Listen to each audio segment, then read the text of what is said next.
स्वर्ग और नरक। पृथ्वी लोक में अपनी निर्धारित आयु पूरी करने के पश्चात एक बुजुर्ग औरत को लेने स्वयं यमराज आए। बुजुर्ग औरत ने यमराज से पूछा, आप मुझे स्वर्ग ले जाएंगे या नरक? यमराज बोले, दोनों में से कहीं नहीं। तुमने इस जन्म में बहुत ही अच्छे कर्म किए हैं, इसलिए मैं तुम्हें सीधे प्रभु के धाम ले जा रहा हूँ।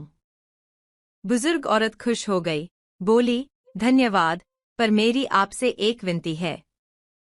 मैंने यहाँ धरती पर स्वर्ग नरक के बारे में बहुत सुना है, मैं एक बार इन दोनों जगहों को देखना चाहती हूँ।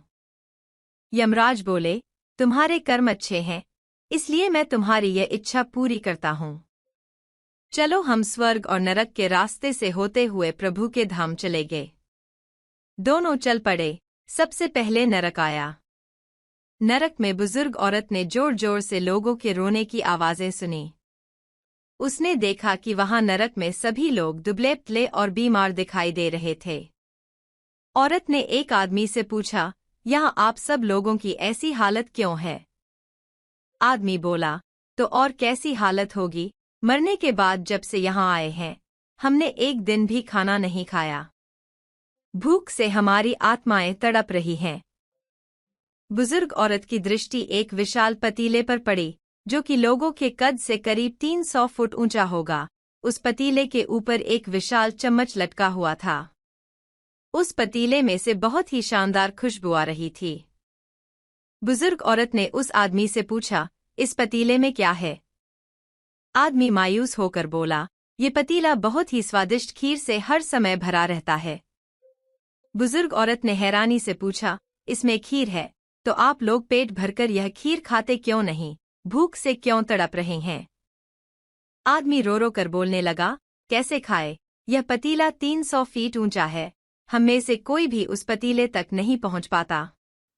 बुजुर्ग औरत को उन पर तरस आ गया। सोचने लगी कि बेचारे खीर का पतीला होते हुए भी भूख से बेहाल हैं। शायद ईश्वर ने इन्हें यही दंड दिया होगा। इतने में यमराज बुजुर्ग औरत से बोले कि चलो, हमें देर हो रही है। दोनों चल पड़े। कुछ दूर चलने पर स्वर्ग आया। वहां पर बुजुर्ग औरत को सबकी हंसने खिलखिलाने की आवाजें सुनाई दीं। सब लोग बहुत खुश दिखाई दे रहे थे। उनको खुश देखकर बुजुर्ग औरत भी बहुत खुश हो गई। वहां स्वर्ग में भी बुजुर्ग औरत की दृष्टि वैसे ही 300 फुट ऊंचे पतीले पर पड़ी, जैसा पतीला नरक में था, उसके ऊपर भी वैसा ही चम्मच लटका हुआ था। बुजुर्ग औरत ने वहां के लोगों से पूछा, इस पतीले में क्या है? स्वर्ग के लोग बोले, इसमें बहुत ही स्वादिष्ट खीर है।